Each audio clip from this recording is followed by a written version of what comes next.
A'udhu billahi Okay, minash sir. shaitanir rajim. Bismillahir rahmanir rahim. Uh, the topic of today is one sample t-test, right? Any idea about one sample t-test when we apply one sample t-test? Z-test, one sample t-test, pair sample t-test, independent sample t-test, and then अस्सलाम वालेकुम sir. salam. Shaila, ठीक हो? जी sir, अल्लाह का शुक्र। Any idea कि one sample T test, क्योंकि ये समझना ज़रूरी है। अब कैलकुलेशन तो हर किसी को आएगी कि भाई ये फार्मूला है, ये वैल्यूज इसमें पुट करें। हाँ, बेहतर यही है कि आपको समझ में आ जाए कि ये वन सैंपल टी टेस्ट हम लगाते कब हैं। सर अगर हमारे पास एक ही सैंपल हो और साइज लेस देन 30 हो, तो फिर हम ये लगाते हैं। तो आपके पास जो हाइपोथेटिकल वैल्यू है वो कहाँ से आएगा? फिर इसमें तो आप हाइपोथेटिकल वैल्यू जो है ना वो लेंगे ना कि ये वैल्यू है पॉपुलेशन में, फॉर एग्जांपल केजी 50 केजी है, 60 केजी है, और मैं सैंपल ले लेता हूं ताकि उसके साथ कंपेयर करूं ये एक्चुअली है कि नहीं है। इस तरह होगा ना। तो ये वैल्यू आपके पास कहां से आएगा? देखिए मेरी बात सुने, वन सैंपल टी टेस्ट हम उस वक्त लगाते हैं, आपकी बात ठीक है, कि जब हमारे पास सैंपल साइज लेस देन 30 हो। That is rule of thumb. एक कट लगा हुआ है कि अगर 30 से बिलो है और 30 से अबव है तो फिर आप कौन सा टेस्ट लगाएंगे। और इसमें एक और इम्पॉर्टेंट बात यह है कि आपका जो standard deviation of the population वो नॉन नहीं है। अगर standard deviation of the population non है तो फिर आप जी टेस्ट लगाते हैं what ever the sample size is. ठीक है जी। यहां पर ये है कि आपका सैंपल साइज लेस देन 30 है, which is a rule of thumb for a T test, and that is a cut, a wall between the Z test and the T test. ठीक है जी। तो ये आप उस वक्त लगाते हैं जब आपके पास एक ही सैंपल हो which is less than 30, population का स्टैंडर्ड डिविएशन मालूम ना हो, और आप सैंपल लेके कोई भी हाइपोथेटिकल वैल्यू है, आप वेट में इंटरेस्टेड है, आप हाइट में इंटरेस्टेड हैं, कोई वेरिएबल तो होगा ना जिसपे आप ये जी टेस्ट या टी टेस्ट लगाते हैं। तो अंडर स्टडी वेरिएबल कौन सा है? There may be number of variables. जब आप प्रपोजल बनाते हैं, अपना क्वेश्चनर डेवलप करते हैं, तो you put so many variables in your questionnaire. तो एक एक पर भी आप वन सैंपल टी टेस्ट लगा सकते हैं। दैट डिपेंड्स कि आपका प्रपोजल कैसा है और आपके ऑब्जेक्टिव्स क्या हैं। ऑब्जेक्टिव्स में आप क्या देखना चाह रहे हैं, क्या अचीव करने की कोशिश कर रहे हैं, आपके जो रिजल्ट्स हैं। तो it's all about your objectives. तो वन सैंपल टी टेस्ट में जो हाइपोथेटिकल वैल्यू है या तो प्रीवियस स्टडीज से आएंगे। फॉर एग्जांपल किसी ने पिशावर के पॉपुलेशन में एक स्टडी कंडक्ट की थी, हाँ, और उनका प्रेवलेंस या उनका हाइट या वेट जो भी वेरिएबल अंडर स्टडी था वो उन्होंने कोई मालूम किया था, आपको स्टडी में मिल गया कि पिछले स्टडी जो हुई तो वो ये है, इस पे मैं दोबारा स्टडी करना चाहता हूं ताकि मुझे पता चले कि वाकई ये है या नहीं है। तो एक तो ये है, या फिर अपने ओन जजमेंट से आप किसी क्लास में खड़े हैं और आप कहते हैं कि भाई ये हाइपोथेटिकल वैल्यू, इनका जो एवरेज आईक्यू है, आपने उनको ऑब्जर्व किया और एक लम्हे के बाद 5-10 मिनट के बाद आप कहते हैं कि भाई इन स्टूडेंट का जो आईक्यू लेवल है दैट इज ऑलमोस्ट 80, 75 और 70, तो that is a hypothetical value. वहां से आपका हाइपोथेटिकल वैल्यू आएगा जो कि पॉपुलेशन से आएगा, और फिर आपने उसी पॉपुलेशन से सैंपल लेके लेस देन 30 आपने उसको टेस्ट करना है कि वाकई ये इस तरह है या नहीं है। तो उस वक्त हम फिर वन सैंपल टी टेस्ट लगाते हैं। So, for example, in determining, sir जी, प्रीवियस स्टडी से जो मतलब है वीडियो आते हैं वो ही हम भी यूज कर सकते हैं वो ना एज आप यूज कर हाइपोथेटिकल। सकते हैं। आप दोबारा उस पर स्टडी कंडक्ट करना चाहते हैं, उस वैल्यू को आप एज हाइपोथेटिकल वैल्यू यूज कर सकते हैं। सही, थैंक यू सर। ठीक है, हाँ। For example in determining the average concentration of a drug, अब सवाल ये है कि आपका सैंपल साइज छोटा क्यों होता है।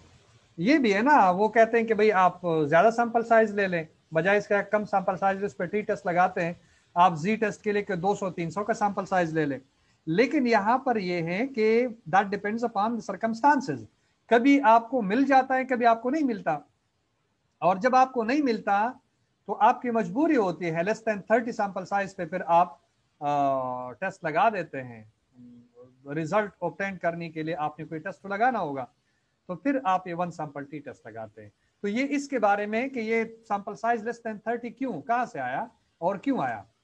For example, in determining the average concentration of a drug in bloodstream after it has been injected to a patient with a rare disease, it might be impossible to obtain a random sample of 30 or more observation at a given time.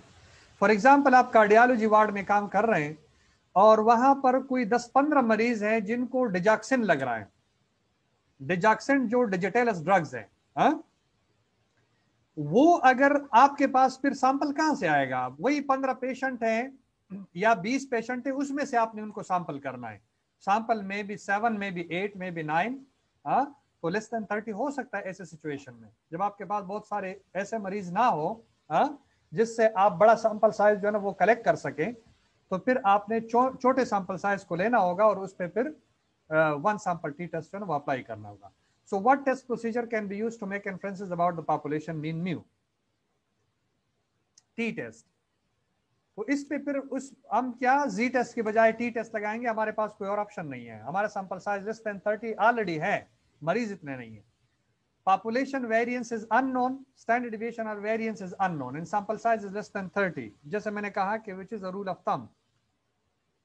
What is a T test? In most research situations the parameter mu and sigma are unknown because the test is novel.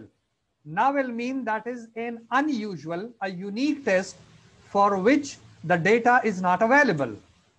The standard deviation of the population is not available. So what do? You calculate the standard deviation and the mean from the sample that you have obtained from that population. An estimate based on the sample statistic must be used in place of the parameters. और जब भी आप estimation करते हैं तो फिर आप क्या करते हैं, सैंपल के इंफॉर्मेशन को लेके फिर आप पॉपुलेशन पे जनरलाइज करते हैं और पॉपुलेशन के किसी पैरामीटर को एस्टिमेट करते हैं। एस्टिमेशन आप कर चुके हैं। Use of estimate reduces the certainty of the test. ये कहते हैं कि जब आप एस्टिमेशन करते हैं तो ये टेस्ट की सर्टेनिटी को कम कर देता है। क्यों कम कर देता है टेस्ट की सर्टेनिटी को? टेस्ट की सर्टेनिटी को एस्टिमेशन जो है ना वो कम कर देता है। हाँ जी, आर यू हियरिंग मी? मेरी आवाज आ रही है आपको? जी सर। आवाज आ रही है तो आप जवाब दिया करें ना, हाँ हूं मैं तो कम से कम जवाब दिया करें। सर ये सैंपल साइज बहुत कम है, हाँ, इसलिए।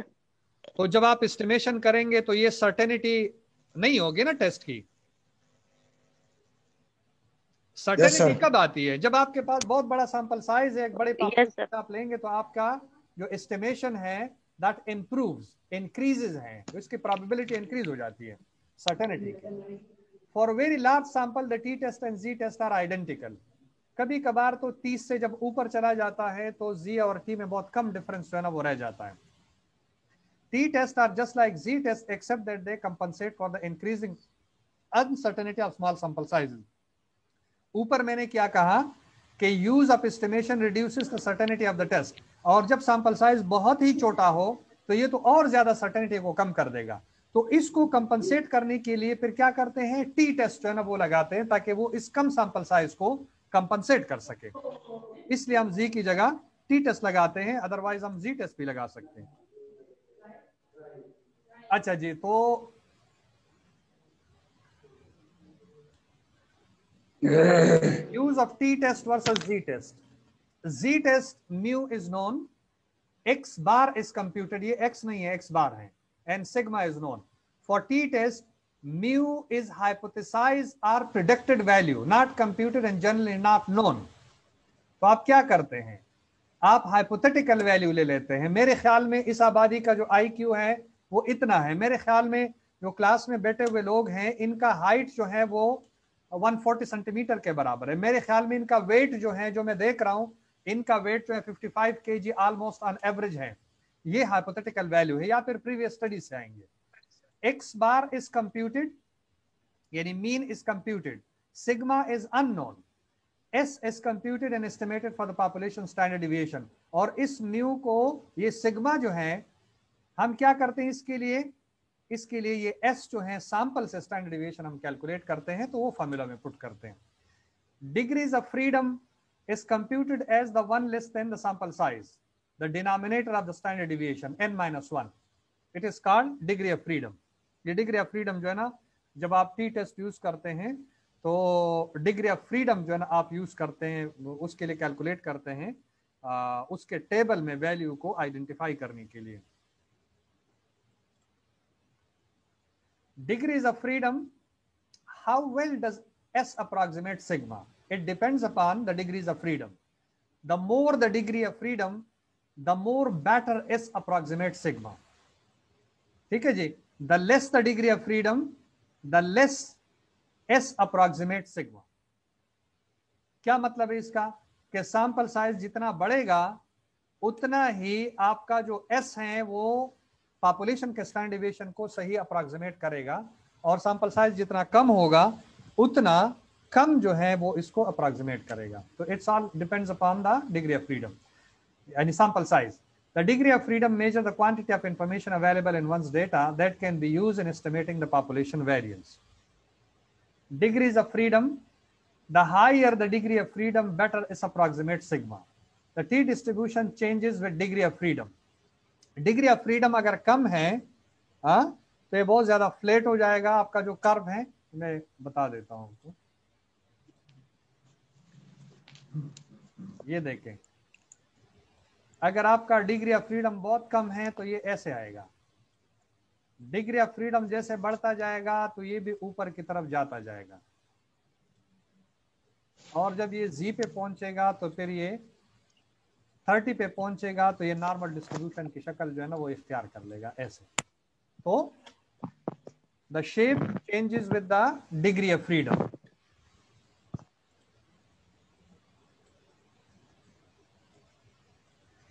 By n is equal to 120, T distribution is equal to Z distribution. N is equal to 30 is a rule of thumb. कि मतलब 30 पे आप ये लगा देते हो 30 और मोर देन 30 और बिलो 30 तो आप टी टेस्ट लगा देते हो. लेकिन ऐसा नहीं है. जब आप 120 पे पहुंच जाते हैं तो आप जी टेस्ट लगाए टी टेस्ट लगाए कोई फर्क नहीं पड़ता, वो एक जैसे होते हैं. वैल्यू जो वो कैलकुलेट करते हैं आप तो वो एक जैसे. ये एक्सपेरिमेंटल बेस्ड है. टी डिस्ट्रीब्यूशन, पहले हमने कंटिन्यूअस जी डिस्ट्रीब्यूशन की बात की थी कि it is unimodal, it is symmetrical, it is asymptotic, all these characteristics we have already discussed. So same for the T distribution. It is unimodal and symmetrical about mean. The mean is equal to 0 and located at the center of the distribution. Area of the curve is equal to 1 under the normal curve. Note that as the sample size n gets larger, the sample standard deviation should more closely approximate sigma, and thus T approaches Z as sample size gets further larger. T-test is used when the population is normally or approximately normally distributed. Population standard deviation is unknown and sample size is less than 30. शर्त यह है कि आपके population जो है वो normally distributed हो. जैसे हमने assumption की बात की थी कि जब भी आप किसी hypothesis को टेस्ट करते हैं तो आपके पास कुछ assumption होने चाहिए, कुछ शराइत होने चाहिए जिनको आप पूरा करें तो तब आप किसी hypothesis को टेस्ट करते हैं. इसी तरह जब आप टी टेस्ट अप्लाई करते हैं तो टी टेस्ट के लिए भी जरूरी है sample size less than 30 ho. In many circumstances it happens. लेकिन आपका जो population है, with respect to the population, it should be normally distributed.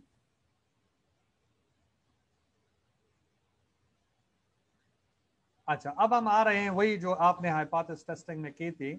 7 elements होते हैं. Basic elements of testing of hypothesis. First, you have to formulate your null hypothesis.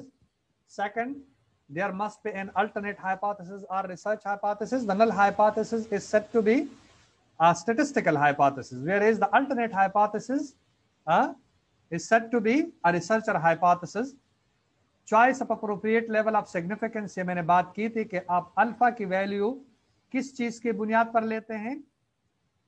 कौन सा वाला value आप अल्फा की लेंगे जब आप हाइपोथेसिस को टेस्ट करते हैं अपने रिसर्च में, वही अल्फा की वैल्यू जो आपने सैंपल साइज डिटर्मिनेशन के लिए यूज की थी, चूज की थी, उसको आप इधर भी डालेंगे.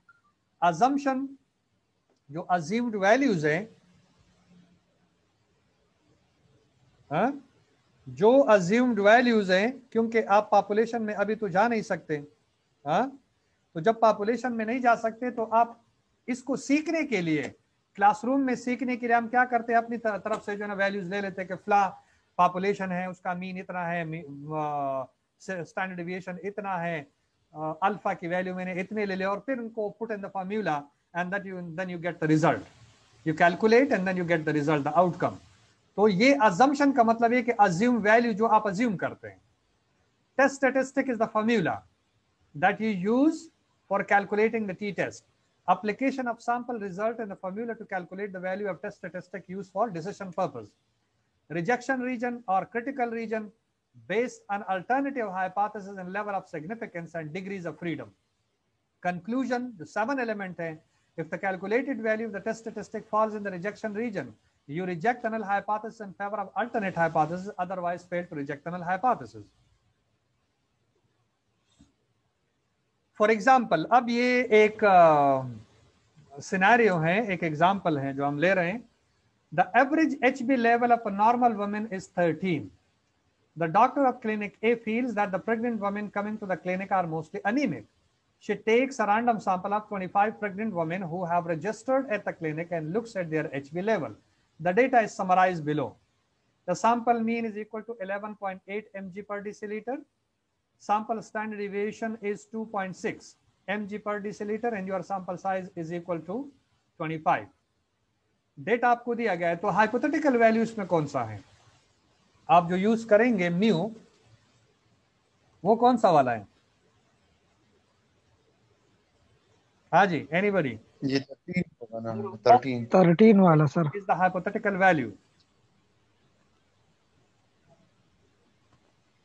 ये 13 है ना भाई। The average HB level of a normal woman is 13। ये कह रहे हैं कि हमारी ऑब्जर्वेशन ये है, हाँ, पॉपुलेशन में कि जो average HB level of a normal woman है वो कितना है, वो 13 mg पर डिसिलीटर के बराबर है। वैसे होता भी इतना है, ये नॉर्मल है, तो ये उन्होंने हाइपोथेटिकल वैल्यू के तौर पर दिया है।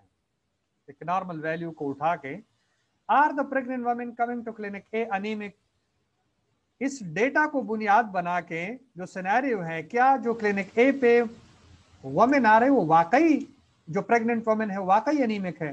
That is the average HB level of pregnant women at clinic A less than that of the normal women. यहां पर आपने ये समझना है कि आपका जो हाइपोथेसिस होगा वो 1 टेल होगा या 2 टेल होगा, ये भी आपने यहां से पिक करना है। तो जी बताइए। 1 टेल सर।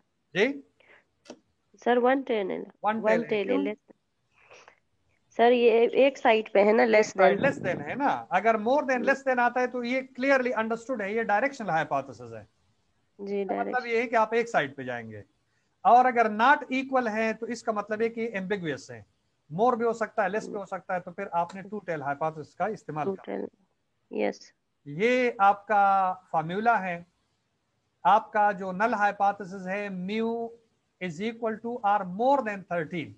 यहां पर आप सिंपल ये भी कह सकते हैं कि म्यू इज इक्वल टू 13, क्योंकि जो ब्लूमन की किताब आप पढ़ेंगे, ब्लूमन ने ये मोर देन और इक्वल का निशान सिरे से मिटाया है। उन्होंने कहा कि इस तरह नहीं करना चाहिए, लेकिन बहुत सारी किताबों में अभी जो डैनियल हैं और किताबें हैं वो कहते हैं कि नहीं, इस तरह लिखना चाहिए। ब्लूमन जो सबसे मेरे ख्याल में आसान किताब है, वो कहते हैं कि म्यू इज इक्वल टू 13 और ये म्यू इज लेस देन 13, इस तरह लिखा करें। तो ये दोनों सूरतें हो सकती हैं, आप डिफरेंट किताबें अगर पढ़ेंगे तो। अल्फा इज 0.05 और ये है x bar minus mu o. ये फॉर्मूला में और ज्यादा इसको क्लियर कर देता हूं ताकि आप इसमें गलती ना करें। t is equal to x bar minus mu o, ये hypothetical value, divided by s upon n under the root. ये वाला फार्मूला है, ये आप फिर लिख लें, अपने पास नोट कर लें ताकि उसमें कंफ्यूजन ना हो। ये सिंपल फार्मूला है।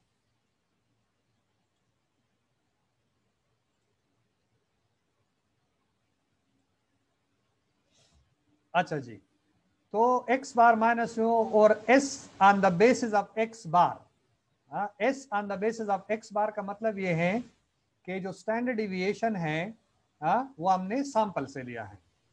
x bar minus s upon n under the root, ये एक्चुअल फार्मूला है जो यहाँ पर है। तो अब आप 11.8 आपका मीन था, हाइपोथेटिकल वैल्यू आपका 13 था, 2.6 आपका standard deviation of the sample था और 25 आपका जो है ना सैंपल साइज है, तो ये -2.32 है। अच्छा, अब इसके लिए टेबुलेटेड वैल्यू हम कैसे मालूम करेंगे? तो tabulated value on the basis of degree of freedom.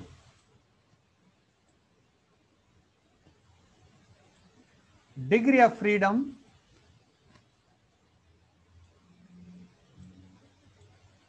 is equal to n-1। तो यहां पर ये आएगा 25 - 1 is equal to 24।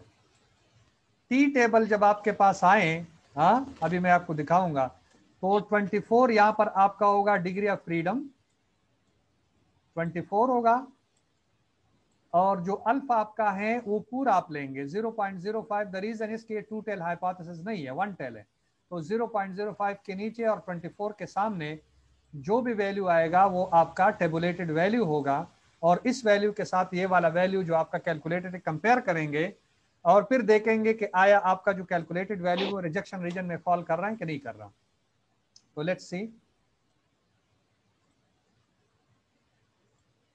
अच्छा जी, ये आप देखें, reject HO if T calculated is less than T tabulated, degree of freedom अच्छा 0.05 अल्फा है, तो 24 डिग्री ऑफ फ्रीडम पे 1.711 बन रहा है। Hence T calculated is less than -1.71 and it will fall in the rejection region। ये आप देखें, अगर आपके पास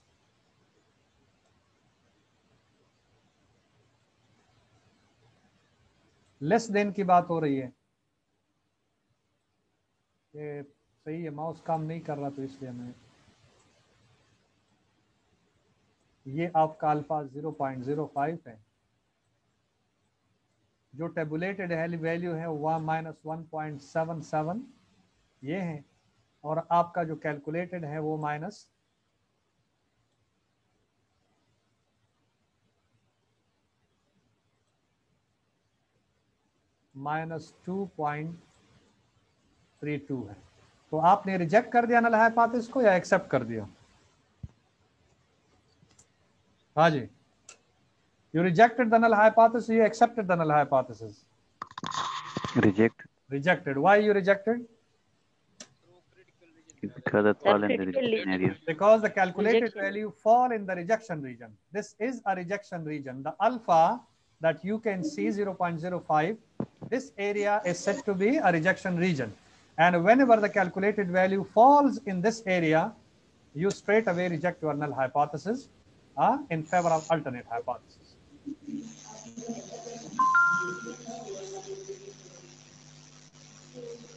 अच्छा जी, therefore we reject the null hypothesis at 5% level of significance, and we have sufficient evidence to conclude that the average HP for the pregnant woman at clinic A is less than that for the normal woman. Is less than that for the normal woman. यही claim था ना sir? अगर हम उसको 10% level of significance कर ले तो फिर भी वो रिजेक्ट हो जाएगा या फिर इसका रिजल्ट कुछ और होगा? वो तो फिर आप देख लेना, वो तो फिर आप देख लें। अगर आपने 10% करना है तो 10% पे भी आप देख के रिजेक्ट होता है या एक्सेप्ट होता है। ठीक है जी, कोई क्वेश्चन है तो आप पूछें। If you have any question you can ask. अभी इसको मैं तो सर ये हमें कैसे पता चलेगा कि हमने जो है 5% लेना है, 10% अल्फा लेना है? ये तो मैंने बहुत दफा बताया है कि जब भी आप प्रपोजल बनाते हैं तो उस वक्त आपने अल्फा की वैल्यू चूज करनी होती है सैंपल साइज कैलकुलेट करते वक्त। अगर सैंपल साइज कैलकुलेट करते वक्त आपका अल्फा जो है आपने 5% लिया है तो आप अपने प्रोजेक्ट में उसको 5% पे जो है ना वो टेस्ट करेंगे, और अगर 10% है। अच्छा, सवाल ये पैदा होता है कि सिनेरियो में मुझे कैसे पता चलेगा कि 5% है 10%, ये कहना चाह रही हैं आप? जी सर। हाँ, सिनेरियो में ये है कि अगर दिया है तो ठीक है, अगर नहीं दिया है तो बाय डिफॉल्ट जो है 5% के बराबर होता है, ना दिया हो तो ये और अच्छी बात है, वो 5% के बराबर होता है। ठीक है, थैंक यू सर। हाँ जी, एनी मोर क्वेश्चन? और कोई क्वेश्चन नहीं है तो ये वन सैंपल टी टेस्ट मेरे ख्याल में ये आपका डिग्री ऑफ फ्रीडम है।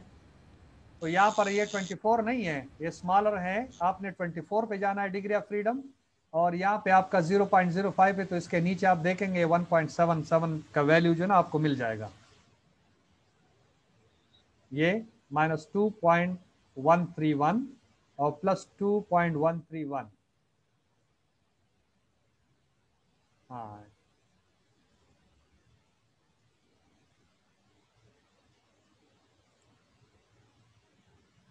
और कोई क्वेश्चन नहीं है? सर ये कैसे पता चलता है कि ये 1 टेल है या 2 टेल टेस्ट है? ये आपने जो सिनेरियो है उसमें से निकालना होता है। यहाँ पर लिखा हुआ है कि the women coming to clinic a are mostly pregnant, that is their HB level is less than 13। जो लेस देन की बात हो गई, इसका मतलब ये है कि ये 1 टेल पे गया, लेफ्ट साइड पे चला गया। अगर मोर देन की बात हो रही है, फॉर एग्जाम्पल मोर देन 13, तो फिर इसका मतलब ये है कि आपका अल्फा जो है ना वो राइट साइड पे शिफ्ट होगा, ये भी 1 टेल होगा। अगर लिखा हुआ है कि डिफरेंट, डिसिमिलर, नॉट इक्वल, तो ये तीनों वर्ड्स जो है ये इंडिकेट कर रहे हैं कि आपका सैंपल, आपका जो हाइपोथेसिस है वो 2 टेल होगा। Are you getting? ठीक है sir, thank you. Okay, yes sir. No more question? Sir please ये रिपीट कर लो। जी सर, जो वैल्यू हमने पॉइंट आउट किया ना कि इधर भी देखो इधर, तो वो वैल्यू पॉइंट आउट होते हैं ना। कौन सा वाला वैल्यू? अभी जो आपने टेबल में दिखाया सर। हाँ हाँ, वो जो टेबल था उसका समझ नहीं है सर। मसलन ये आप किसकी बात कर रहे हैं? मेरे ख्याल में ये वाले की बात कर रहे हैं। Yes sir. हाँ, ये टेबल है, पूरा टेबल आप गूगल करें टी टेबल, तो आपको जैसे टेबल मिल जाए, तरीका मैंने बता दिया कि ये डिग्री ऑफ फ्रीडम है N-1। यहाँ पे आपका 24 आया ना, इसमें 24 है नहीं, पूरा टेबल नहीं है, तो यहाँ इसके नीचे आप 24 देखेंगे, और आपका जो अल्फा है वो 0.05 है, 1 टेल है। तो इसके नीचे आप, इसके नीचे और इसके सामने जो 24 है उसके सामने और 0.05 के नीचे आप आएंगे तो ये 1.77 या 1.71 का वैल्यू आपको दे देगा। सर बहुत सारे स्टडीज ऐसी है कि साइज बहुत ज्यादा होते हैं जी, तो फिर ये इसमें 1000 और आवाज नहीं आ रही आपकी। सर बहुत सारी स्टडीज ऐसे हैं जिसमें सैंपल साइज बहुत ज्यादा होते हैं, तो फिर अगर 1000 हो तो 1000 का वोल्ट होगा इसमें या नहीं? बिल्कुल होगा, बिल्कुल 1000 तक भी टेबल मौजूद है सर। तो फिर उस सैंपल साइज जब हमारे पास ज्यादा हो 30 से, वो तो 1000 तो 30 से बहुत ज्यादा है, तो फिर हम ये क्यों यूज नहीं? तो मैंने कहा ना कि आप जब 36 पे पहुंच जाते हैं ना, सैंपल साइज 36 पे, तो टी और जी के वैल्यू में बहुत कम फर्क होता है। हम जो लेस सैंपल साइज है, जैसे मैंने सर्कमस्टांसेस आपको बताए कि आपके पास मरीज सिर्फ 20 पड़े हुए हैं, तो 20 में से आप 30 सैंपल साइज कहां से लाएंगे? आपकी मजबूरी है, फिर आपने उसमें से सैंपल कलेक्ट करना होगा, जो कि डेफिनेटली आपका 30 क्या 20 से भी बिलो आ जाएगा अगर टोटल 20 पेशेंट है। लेकिन अगर आपका सैंपल साइज बहुत बड़ा है, आप टी टेस्ट अप्लाई करें, उसमें जी और टी के वैल्यू में फर्क नहीं होगा। यहां पर अगर आप जी लगाएंगे तो आपका वैल्यू जो है ना वो डिस्टार्ट हो जाएगा, रिजल्ट जो है ना वो खराब आ जाएंगे, वो कंपनसेट नहीं करता। सर लेकिन स्टैंडर्ड डिविएशन का भी होगा ना, अगर अननोन हो तो हम टी टेस्ट यूज कर सकते हैं। अगर अननोन है तो आप टी टेस्ट यूज करेंगे, अगर नोन है तो फिर आप जी टेस्ट यूज कर सकते हैं। Yes sir. जी जी, हो गया। Excuse me sir. जी जी जी सर। सर मंडे को फिजिकल क्लास नहीं होगी ना सर? मंडे को नहीं हो, इसलिए कि मैं कराची में बैठा हुआ हूँ, तो मंडे को कहाँ से क्लास होगी? ठीक है सर। मैं आऊंगा इंशाल्लाह 5 तारीख को, जुम्मा को आऊंगा, और जुम्मे को मेरे ख्याल में छुट्टी हुई है 5 फरवरी की। ठीक है सर। बाकी क्लासेस फिजिकल हो तो, बाकी क्लासेस जब मैं आऊंगा तो फिजिकल होंगे ना, वो ऑनलाइन नहीं हो सकते जब यूनिवर्सिटी खुलेगी तो। लेकिन कल इंशाल्लाह एक क्लास में लूंगा, कल एक लूंगा, ताकि इसको मैं कंपनसेट करूं जितना भी हमारा टाइम बर्बाद हुआ है, तो कल 1-2 घंटे की क्लास लूंगा, कल इतवार है, मेरे पास भी सफिशिएंट टाइम होगा। आज इतना नहीं है क्योंकि 9:45 बजे 10 बजे निकलता हूँ। फिर सर कितना कोर्स रहता है बायोस्टैटिस्टिक का? कोर्स को आप छोड़े ना, आप टाइम को यूटिलाइज करें, अभी बहुत कोर्स रहता है। ठीक है सर, अगर सारा कोर्स ना भी हो, कम हो, लेकिन समझ में आए तो अच्छा नहीं होगा? तो ये फिजिकल में हम 2-2, 3-3 क्लासेस रखेंगे ना, वो हो जाएगा इंशाल्लाह। चले जी। तो सर तो फिर और ऑनलाइन मतलब क्लासेस सर ना लें, हमें समझ नहीं आती फिर इधर। नहीं आता सर प्लीज। देखें, एक कल की चलो ठीक है, और क्लास में ये मंडे को मैंने कंपनसेट कर लिया, मंडे की क्लास आपकी हो गई। ठीक है सर। तो नेक्स्ट मंडे को इंशाल्लाह फिर और भी अगर दिन होंगे तो उस पे हम लेंगे। ठीक है ठीक है सर, फिजिकल में ले ले। ये मैं अपलोड कर देता हूँ, आपको समझ में आ जाएगा। हाँ ठीक है सर। ठीक है जी सर। अल्लाह हाफिज। प्रीवियस लेक्चर भी शेयर करें सर। Okay sir. ठीक है।